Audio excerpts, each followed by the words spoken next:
বললাম যে দাদা কিছু আপনার মনে হলো ট্যাক্সটা? বলছে মনে হলো মানে? আমরা আমি কিন্তু এখানে নামবো, রাশিলার নামবো, আমার হাতে সময় নেই। এইটাতে দেখবেন নাম্বার আছে।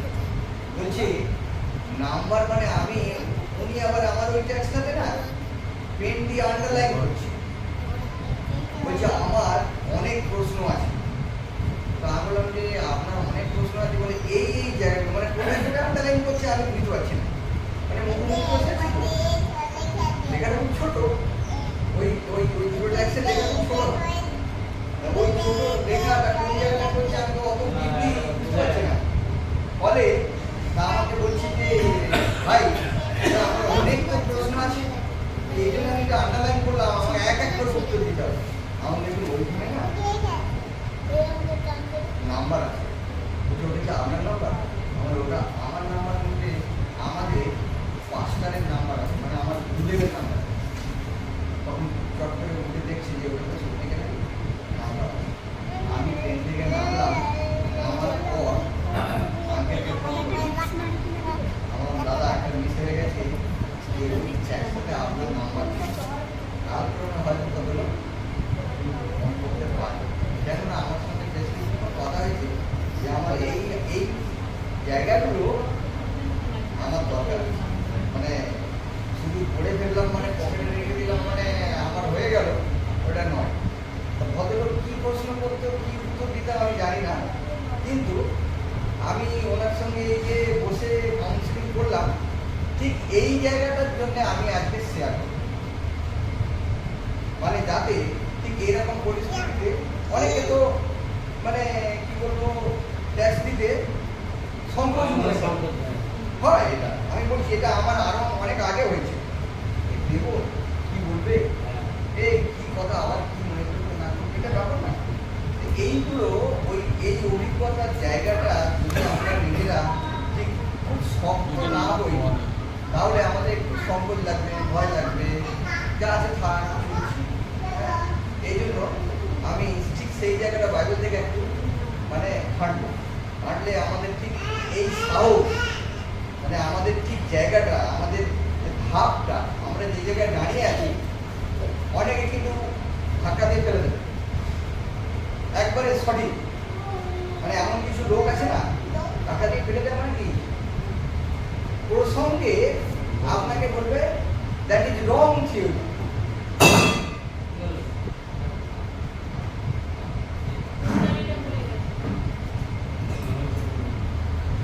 ঠিক সেই রংটা যাতে না হয়, আপনি সেই জায়গাটা শক্ত দেখবেন।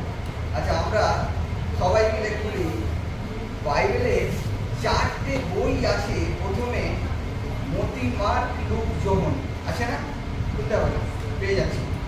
মতি, মার্ক, লুক, যোহন, এই 4টে বই কিন্তু 4টে ব্যক্তি, সুসমাচারের 4টে ব্যক্তি, মানে এক এক ব্যক্তি। এরা এই সময়ে এদের মতো এরা যা পেয়েছিল, এরা সব সুসমাচারগুলো লিপিবদ্ধ করেছিল। সেটা সম্ভবত লাস্টে যে বইটা আছে যোহনের আগের যে আছে মার্ক, ওটা 1900 আজকে তো 2024 খ্রিস্টাব্দ, 24 খ্রিস্টাব্দ, ওটা 68 খ্রিস্টাব্দ, মানে 68 থেকে 70 খ্রিস্টাব্দ যখন মানে যিশু চলে যাওয়ার ঠিক ওই বছর, ওই সময়কালে ওই ডক্টর মানে উনি ডাক্তার ছিল, ওইটা উনি লিখেছিল মার্ক। তারপরে কিন্তু যোহন এসছে,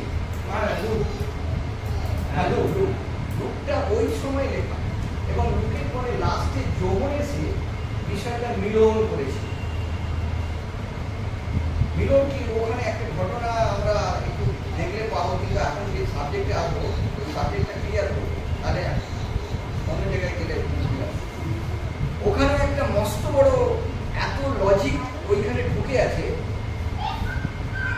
যিশু থেকে যোহন বড়, কিন্তু প্রভু যিশু আজকে সমগ্র পৃথিবীতে যেমন এক এবং অদ্বিতীয়, তেমনি সেই যিশু কিন্তু যোহনের কাছে মানে অবগাহন নিয়েছে,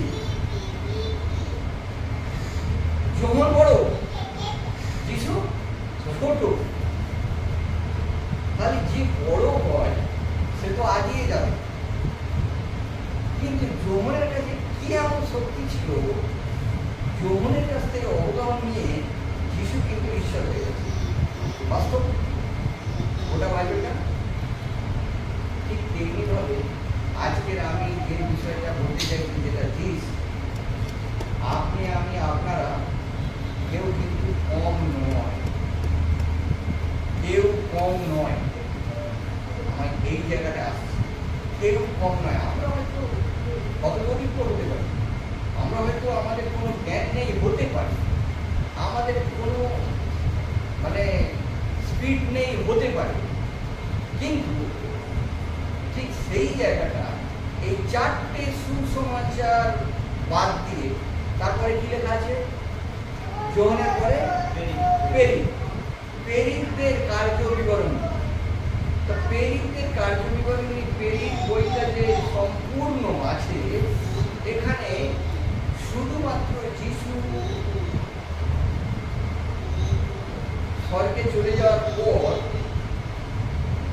এই পেরিকরা একটু একটু একটু একটু একটু একটু করে কিন্তু সত্যটাকে কি করছিল? প্রকাশ করছিল। প্রকাশ করতে করতে একজন ব্যক্তি মানে স্টিফান, সে কিন্তু কঠিন পরিস্থিতিতে মারা গেছে। কঠিন পরিস্থিতি, যে পরিস্থিতিটা কি বলা যায়, তাকে দাঁড় করানো হয়েছে পাথর মেরে মেরে মেরে মেরে তাকে মারা। আমাদের কেউ এরকম পরিস্থিতি আছে কি? আমরা কিন্তু ভালো পরিস্থিতিতে আছি। আমরা কিন্তু ছোট কথা বললে মুসলমান হয়ে গেছে, ফালতু হয়ে গেছে, যে ঠাকুরকে ফেলে দিয়েছে, ও মুক্তি দিয়েছে, তাই না? এইটুকু বড় জোর, কি বড় জোর, কিছু আরো কিছু হতে পারে। কিন্তু স্টিফানের সময় যে পেরিকদের কার্যবিবরণী মানে ওই প্রচারের জায়গাটা, যে জায়গার যে অবস্থান ছিল, ও কিন্তু কঠিন। সেই কঠিনটা এখন নেই, এখন মানে মিলেমিশে সারা পৃথিবীতে কিন্তু মিলেমিশে তার মধ্যে দিয়ে কাজ হচ্ছে। তাই এই যেটা আমি বলতে যাচ্ছিলাম যে আপনারা আমরা কেউ তফাৎ নয়, সেটা হচ্ছে এই জায়গা, এই পেরিকরা যা করেছে, কিন্তু পেরিকদের কাছ থেকে এক ব্যক্তি উঠেছে, সেটা আমরা এখন খুলি আর ওইটা আমরা দেখব। এই জন্য আমি বলছি যে আমরা কিন্তু কেউ আমরা নয়, আমরা কেউ ব্যক্তিগত জীবনে আমাদেরকে নিচু করার নয়, আমরা নিচু নয়, একদমই নয়। ঠিক তাই তার প্রমাণ পেরিক লিখিত সুসমাচারের 8 অধ্যায় লিখব আর 9 অধ্যায় লিখব। 8টা আগে পড়বো, তারপর 9।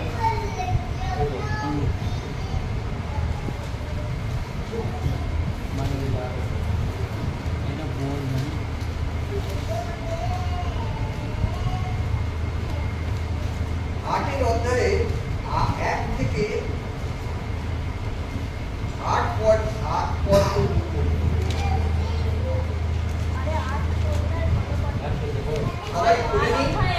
সবাই খুলে নিন, তারপরে পড়ছি। দেখি সকলে না দেখছি না, আমি পড়ছি। ফিলিপের কার্য, ফিলিপের প্রচার কার্য। সেই দিন জেরুসালেমস্থ মণ্ডলীর প্রতি বড়ই তাড়না উপস্থিত হইল। কোন সময়? না, এটা পেরিকদের সময়। পেরিকদের সময়, যখন তারা এদিক ওদিকে বিশ্বর কথা বলছে। তাহাকে পেরিক পর্ব ছাড়া অন্য সকলে জিউদিয়ার ও সমরিয়ার জনপদে ছিন্নভিন্ন হইয়া পড়িল। আর কয়েকজন ভক্ত লোক স্টিফানকে কবর দিল। মানে খুব করুণ পরিস্থিতি। ওই স্টিফানকে মারার পর কবর দেওয়ার পর মানে খুব হুলস্থুল, মানে খুব করুণ অবস্থা। তাহার নিমিত্ত মহাবিলাপ করিবে, মানে অত্যন্ত দুঃখ পাচ্ছে সব মানুষ। কিন্তু সৌল মণ্ডলীর উচ্ছেদ সাধন করিতে লাগিলেন। ঘরে ঘরে প্রবেশ করিয়া পুরুষ ও স্ত্রী লোক দিগকে টানিয়া আনিয়া কারাগারে সমর্পণ করিলেন। কি হচ্ছে দেখুন, একদিকে ঈশ্বরের বিষয় জানা বলা করার জন্য স্টিফানকে মেরে দেওয়া হলো এবং তাকে পাথর মেরে খতম করে দেওয়া হলো, তাকে কবর দেওয়া হলো। তারপরের আবার কি কারণ আসছে? সৌল বলে এক ভদ্রলোক, তিনি কি করছেন না, যারা যিশুকে বিশ্বাস করতে বাধ্য হচ্ছে, ভালো বুঝতে পারছে যে এইটাই আমার ঠিক পথ, সেই তাদের বাড়িতে বাড়িতে গিয়ে কি করছে, ঘরে ঘরে প্রবেশ করিয়া পুরুষ ও স্ত্রী লোক দিগকে টানিয়া আনিয়া কারাগারে সমর্পণ করতে রাখেন। জেলে ঢুকাচ্ছে, কারাগার। তখন এই সৌল কিন্তু বিরাট শিক্ষিত মানুষ ছিল, মানে এই সৌল একজন উচ্চ পদস্থ জ্ঞানী ব্যক্তি ছিল। এই সৌল, সেই সৌল কি করছে না, এই যিশুর লোকদেরকে ধরে ধরে নিয়ে গিয়ে জেলে নিয়ে যাচ্ছে। আচ্ছা, ৮:৪ পদ করছি। তখন যাহারা ছিন্ন ভিন্ন হইয়াছিল তারা চারিদিকে ভ্রমণ করিয়া সুসমাচারের বাক্য প্রচার করিল। আর ফিলিপ সমরিয়ার নগরে গিয়া লোকদের কাছে খ্রিস্টকে প্রচার করিতে লাগলেন। আর লোক সমূহ ফিলিপের কথা শুনিয়া ও তাহার কৃত চিহ্ন কার্য সকল দেখিয়া একচিত্তে তাহার কথায় অবদান করিল। কারণ অসুচি আত্মাদিষ্ট অনেক লোক হইতে সেই সকল আত্মা উচ্চস্বরে চেঁচাইয়া বাহির হইয়া আসিল এবং অনেক পক্ষাঘাতী ও খণ্ড সুস্থ হইল। তাহাতে ওই নগরে বড়ই আনন্দ হইল। এখন এই যে ফিলিপ কি করছিল না, ওর ওখানে ওই করতে করতে ওখানে সমস্যাও হচ্ছে, আবার উনি প্রচার করছে, আবার প্রচার করতে করতে কি হলো না, ওখানে ডেভেলপ হচ্ছে, মানে লোকের একটা ভালো হচ্ছে, ওখানে ভালো হচ্ছে, বুঝতে পারছে যে ঈশ্বরের কাজ এখানে হচ্ছে। ঠিক এই সময়টা কিন্তু যেমন ফিলিপ একদিক থেকে প্রচার করে চলেছে, সে হার্ট ফুল, তার কাছে আর কোনো কিছু মন্দ বিষয় নেই, সে কিন্তু শুধুমাত্র যিশুকে প্রচার করে চলেছে। আর সৌলের মতন একজন জ্ঞানী ব্যক্তি, সে যে যাকে দেখছে যে একে ধরে একে এই যিশুকে বিশ্বাস করতে, যিশুকে মানছে, তাদের বাড়ির লোককে নিয়ে জেলে নিয়ে যাচ্ছে সেই সৌল। আচ্ছা, সেই সৌলের কি অবস্থা দেখুন। আবার সেই সৌলটাকে ৯ অধ্যায়ে আমরা চলে আসি, ওর পরেই আছে। সৌলের পেছনে অনেক মানে আছে, মানে কাজ আছে, কিন্তু সেই সৌল মানে সেম থিমে কি হয়েছে দেখুন এই জায়গাটা। ৯ অধ্যায় পড়ি। ৯ অধ্যায়ে আমরা একটু বেশি করে পড়ে নিলে খুব ভালো হবে। হচ্ছে ৯ অধ্যায়টা আমরা একদম ১ থেকে না হচ্ছে ১৯ পদ পর্যন্ত পড়বো। আরো পড়লে ভালো হতো, কিন্তু এখানে জিনিসটা জানা যাবে। আমি পড়েছি, সকলে পেয়েছি কি?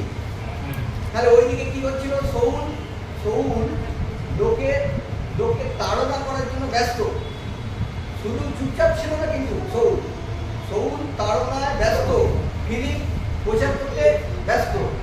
সে ঈশ্বরের কথা মানুষকে শোনাচ্ছে এবং সুস্থ হচ্ছে, মানুষ ভালো হচ্ছে, মানুষ আনন্দ পাচ্ছে, এটা হচ্ছে ফিলিপ করছে। আর সৌল কি করছিল, সৌল তাদের বিরুদ্ধে অন্যায় কাজ করে তার কাজটাকে থামিয়ে দিচ্ছিল। সৌল কিন্তু সর্বপ্রচারে সর্ব অবস্থায় বিরাট একজন জ্ঞানী ব্যক্তি ছিল।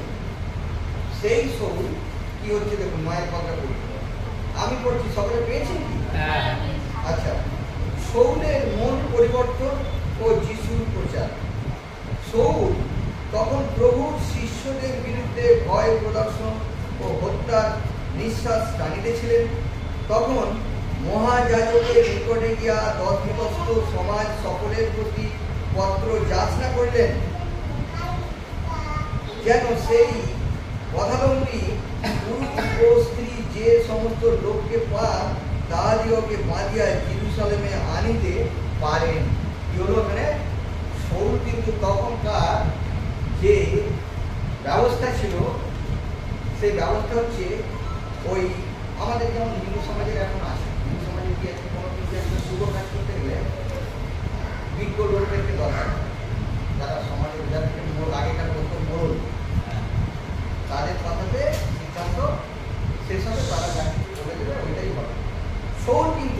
তখনও ছাড়েনি, তখনও ওই লোকদেরকে বেঁধে ধরে জেলে পাঠানোর জন্য উনি একটা মানে যাকে বলে পারমিশন, সামাজিক পারমিশন, বিডিও সাহেব আমাকে একটা পারমিশন দেবে, আমি পাড়ায় পাড়ায় গিয়ে আমার এই পাওয়ারটা কাজে লাগবে, মানে আমি ওদেরকে ধরে নিয়ে যাব, মানে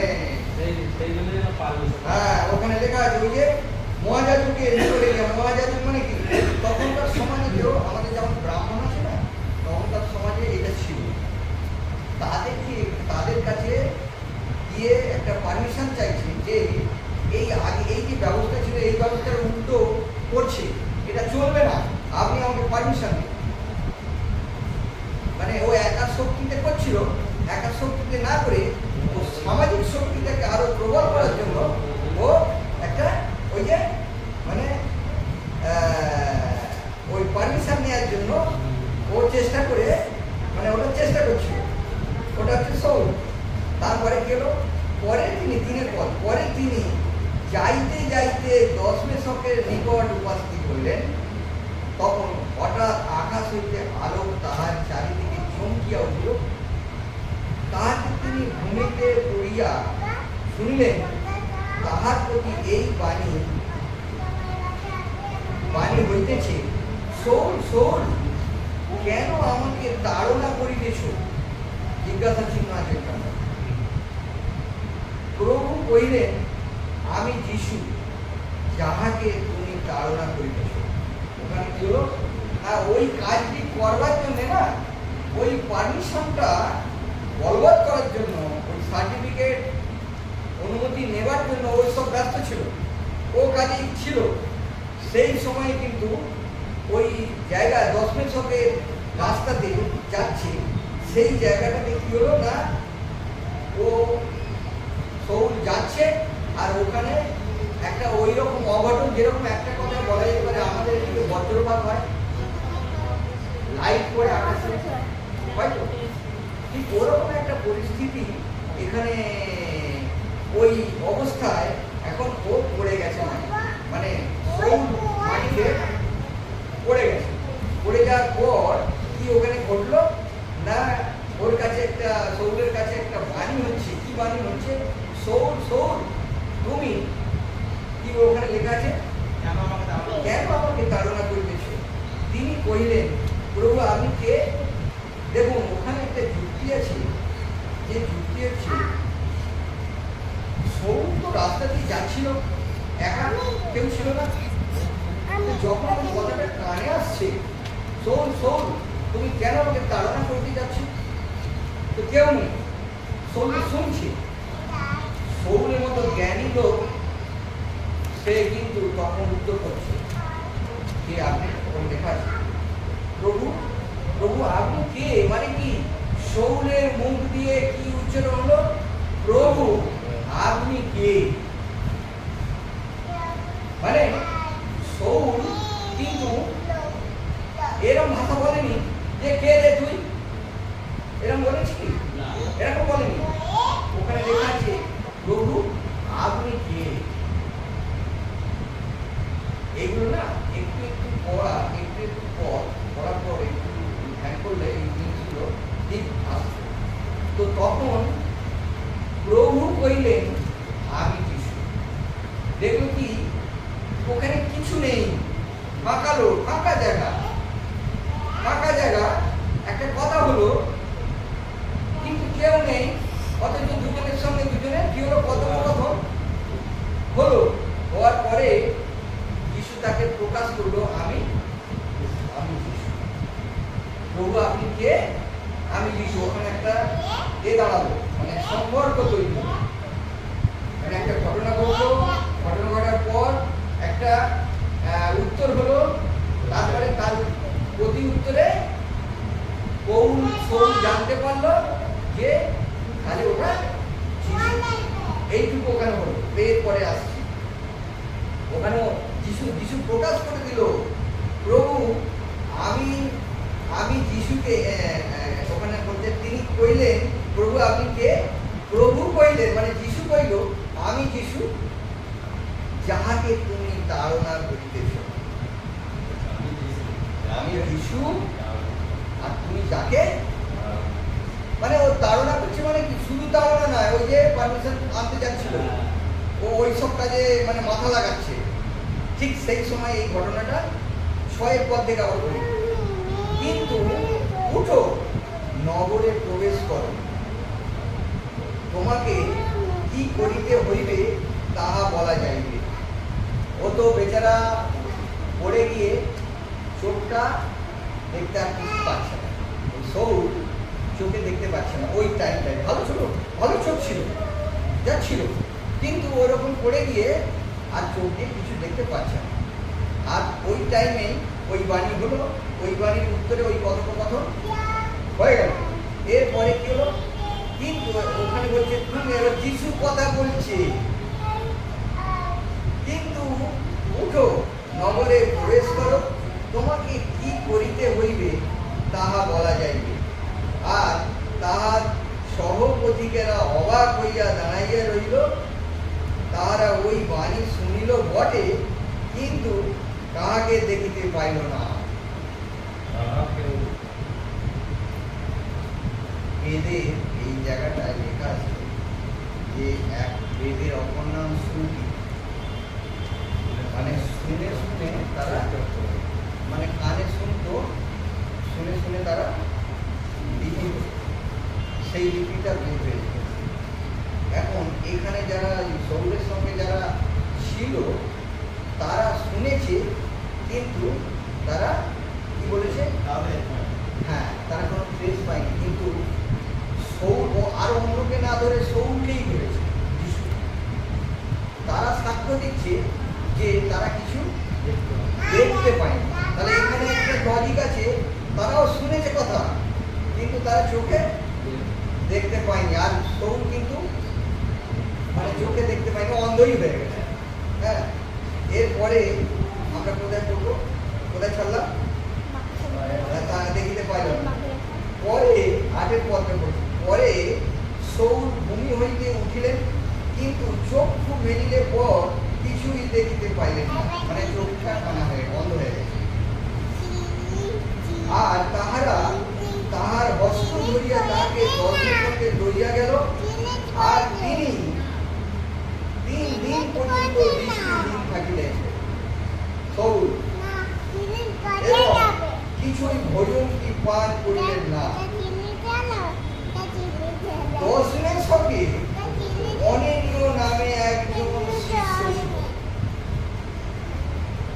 যেমন যিশুর শিষ্যরা বিভিন্ন জায়গায় প্রচার করছে, ঠিক তেমনি ওই জায়গাটায় একজন যিশুর শিষ্য, যিশুকে বিশ্বাস করেছিল, যিশুর শিষ্য ছিল। এটা কোথায়, দর্শন। তার নাম ছিল কি, অনিনীয়, মানে সাধারণ লোক, খুব সাধারণ লোক, মানে যে কোনো লোক, অজানা লোক, সাধারণ লোক, অনিনীয়। সেই অনিনীয় কি ঘটনা আবার শুনুন এখানে। কাজ ছিল না, শিষ্য ছিল। 10 পদে, এবার 11 পদে বলছি, প্রভু তাহাকে দর্শন যোগে কইলেন, অনিনীয়। ঈশ্বর কিন্তু অনিনীয়কে বলে দিচ্ছে, কি বলছে, হ্যাঁ অনিনীয়। তিনি বললেন, প্রভু দেখুন এই আমি। তখন প্রভু তাহাকে কইলেন, তুমি ওঠো, সরল নামক পথে গিয়া জিহুদার মাটিতে তারস নগরীয় সৌল ব্যক্তির অন্বেষণ করো। কেননা দেখো সে প্রার্থনা করতেছে, আর সে দেখিয়াছে অননীয় নামে এক ব্যক্তি আসিয়া তাহার উপরে হস্তার্পণ করিতেছে। ওখানে কিন্তু সৌল কি করছে, চোখ তো বন্ধ, সে আর কোনো কাজ খুঁজে পায়নি, সে প্রার্থনা, আমার চোখটা কি করে। এদিকে ঈশ্বর তাকে অননীয়কে বলছে, ওই শিষ্যকে বলছে তুমি যাও, ওইখানে চলে যাও, ওখানেতে একজন সৌল নামে আসে, তুমি তার কাছে, সে প্রার্থনা কাছে চলে যাও। অননীয় সাধারণ অননীয় নাম কিন্তু ডেভেলপ নেই। অননীয় নাম কিন্তু আমরা বাইরে বেশি খুব কালচারে পাচ্ছি না। মতি মার লোকজনকে পেয়ে গেছি, বড় আকারে পেয়েছি, সৌকে বড় আকারে পেয়েছি, কিন্তু অননীয়কে পাওয়া যায়নি। অননীয়র কাজ এখানে কি হচ্ছে? অননীয় উত্তর করিলেন, প্রভু, আমি অনেকের কাছে এই ব্যক্তির বিষয় শুনিয়াছি, সে জেরুজালেমে তোমার পবিত্রগণের প্রতি কত উপদ্রব করিয়াছে, ও এই স্থানেও যত লোক তোমার নামে ডাকে সেই সকলকে বন্ধন করিবার ক্ষমতা সে প্রধান যাজকদের নিকটে পাইয়াছে। মানে ওখানে অননীয় জেনে গেছে যে ওই যাজকদের কাছ থেকে সার্টিফিকেট অলরেডি পেয়ে গেছে, এবার আরো বেশি জোরে জোরে কাজটা শুরু করবে। কিন্তু প্রভু তাহাকে কইলেন, তুমি যাও, কেননা জাতিগণের ও রাজগণের ও ইসরায়েল সন্তানগণের নিকটে আমার নাম বহনার্থে সে আমার মনোনীত পাত্র। দেখো ওখানে মনোনীয় জানে যে এই লোকটা করছে, মানে আমাদের বিরুদ্ধে কাজ করছে, আবার আমাকে তার কাছে করছে। কিন্তু ঈশ্বর তাকে বললো যে না, তুমি যাও, ওর কাছে যাও, গিয়ে ওই আমার কাজ করবে, তুমি এখন জানো না, ওই সৌনি আমার হয়ে কাজ করবে। কিন্তু একদিন ও লোকটা কি ছিল? বদমাস লোক ছিল। তো অননীয়কে ওইটা বলার পরে এবার অননীয়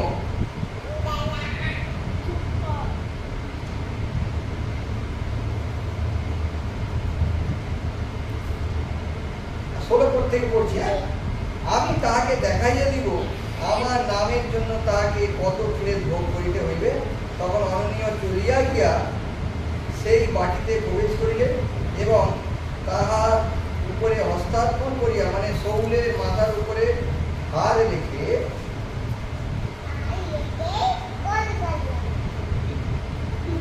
কইলেন, ভ্রাত শৌল, প্রভু সেই যিশু যিনি তোমার আসিবার পথে তোমাকে দর্শন দিলেন, তিনি আমাকে প্রেরণ করিয়াছেন, যেন তুমি দৃষ্টি পাও এবং পবিত্র আত্মায় পরিপূর্ণ হও। আর অমনি তাহার চোখ হইতে যেমন আইস পড়িয়া গেল, তিনি দৃষ্টিপ্রাপ্ত হইলেন এবং উঠিয়া বাপ্তাজিত হইলেন, পরে আহার করিয়া বলপ্রাপ্ত হইলেন। ওই অননীয়ের কাছ থেকে অবগাহন নিল। আর এই অননীয় কে ছিল? না, একজন সাধারণ শিষ্য ছিল, মানে আপনার আমাদের সাধারণ শিষ্য। আর তার কাছে শৌল যে কাজটা করতে যাচ্ছিল ও করতে পারল না, তাকে বাধা দিল, ঈশ্বর তাকে ব্যবস্থা করে দিল, অন্ধ করে দিল। সেই অন্ধ অননীয় তাকে লোক পাঠালো, পাঠিয়ে তার চোখটাকে পরিষ্কার করে দিল। দেওয়ার পর কি হলো না, সেই অননীয়র কাছে কি করবো? অবগাহন, যেমন আমরা নিয়েছি।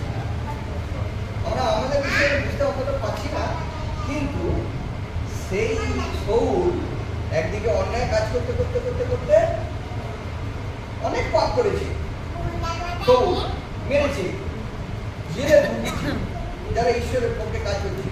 সেই শৌল কি হলো না, এখন এই বাইবেলে যে বইগুলো রয়েছে, মতি, মার্ক, লুক, যোহন, 4টে বই, 4টে সুসমাচারের পর কতগুলো আছে? কে কে বলতে পারবে? 22-27 না, 23-27টা নতুন নিয়মের বই আছে, আর পুরাতন নিয়মের 39টা। আচ্ছা, এখন এই যে বইগুলো সব কিন্তু শৌলের লেখা, আর কেউ নেই এখানে। এখানে আমরা যদি পেরিয়ে পরে দেখি খুঁজি রোমিও, ওখানে লেখা আছে, খোলো রোমিও, খোলো।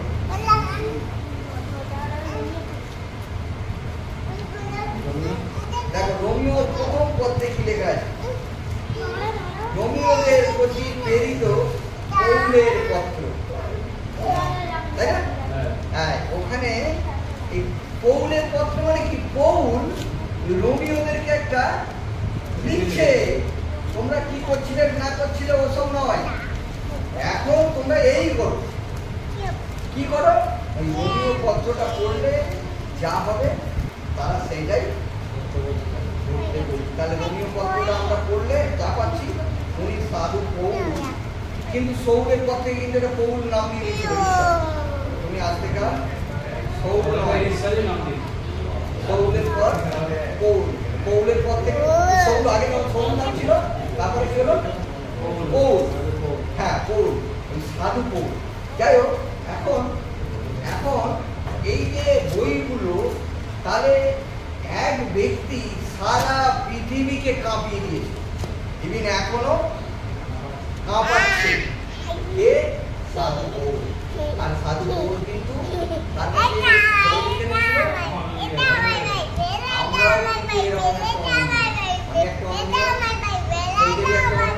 ওখানে একটা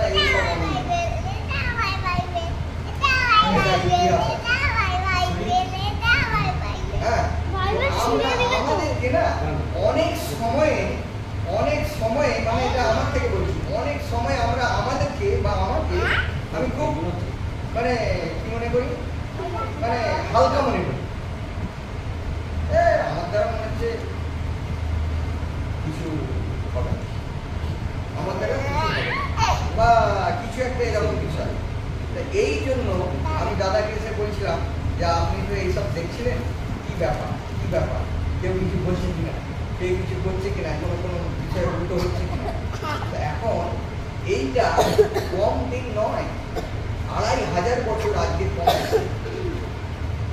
2500 বছরের ঘটনা। 2024 তো মানে আর 1 বছর হলে এই 100 বছর হলে 2400, আর 100 বছর হলে 2500, মানে যাই হোক মানে সেই 2500 কাছে। হ্যাঁ, আর 100 বছর হলে 2500 বছর হয়ে যাবে। তা এই ঘটনাটা কিন্তু সাধারণ একজন অন্যীয় ছিল, সেই অন্যের কাছ থেকে শক্তি কিভাবে পেয়েছে? অন্য মানুষ পায়নি, কিন্তু কোন সূত্রে পেয়েছে? অবগাহনের সূত্রে পেয়েছে। তাই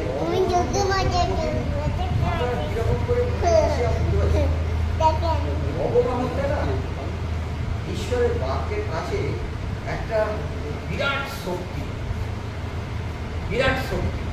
সেই শক্তির বাস্তব প্রমাণ হলো এই সাধু পৌল। আমরা বাইবেল পড়ছি কিন্তু বেশি পড়লে যদি অল্প করে যদি একটু মানে অ্যানালিসিস করা যায়, তাহলে কিন্তু ওর থেকে নির্যাসটা আস্তে আস্তে আস্তে আস্তে অনেক বড় হয়ে যাবে। তাই যারা থিওলজি পড়ছে তারা এগুলো খারিজ করে, মানে উদ্ধার করে।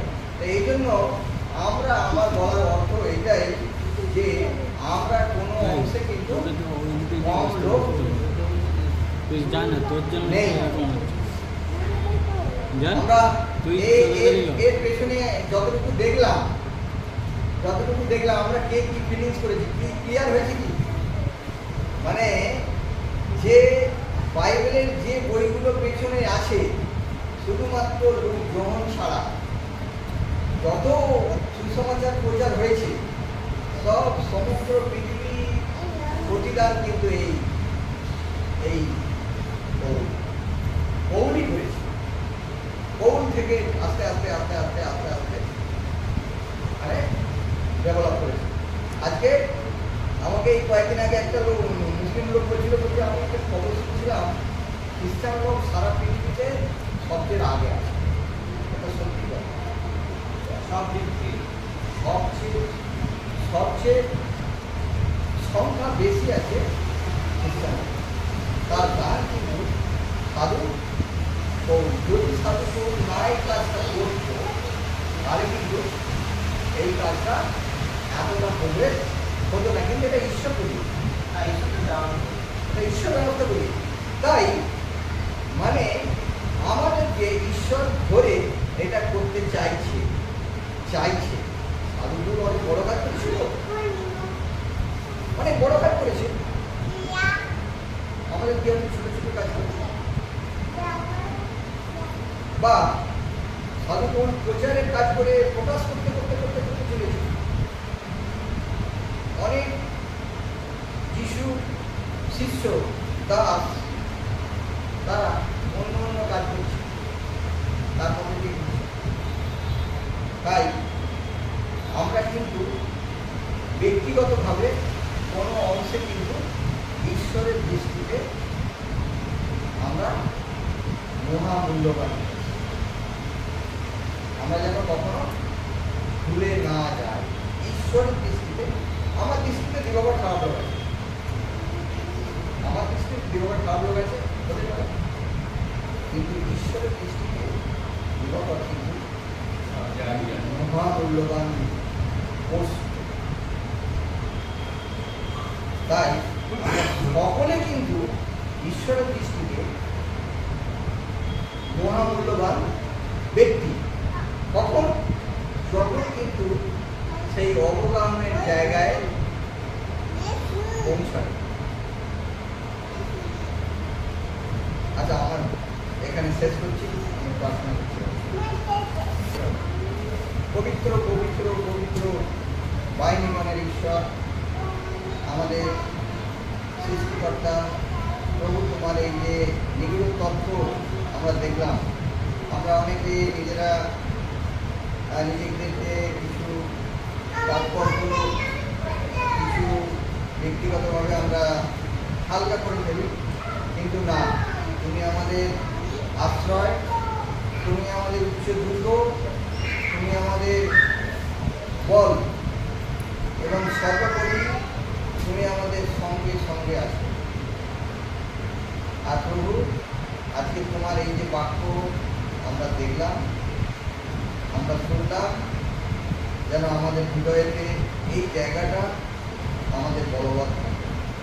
আর তুমি আমাদের দিন প্রতিদিন আমাদের সঙ্গে সঙ্গে থাকো। এখানে যত ভাইজন আছে প্রভু, তুমি প্রত্যেকের সঙ্গে তোমার শক্তি, তোমার বাক্য, তোমার ভক্তি করা প্রভু, এবং প্রত্যেককে তার ব্যক্তিগত জীবনের যা কাজ কর্ম আছে প্রভু, তুমি আশীর্বাদে সতর্গুণ সৎসুগুণ তুমি পাবো, এবং তাদের সঙ্গে সঙ্গে এই প্রার্থনা আমাদের তার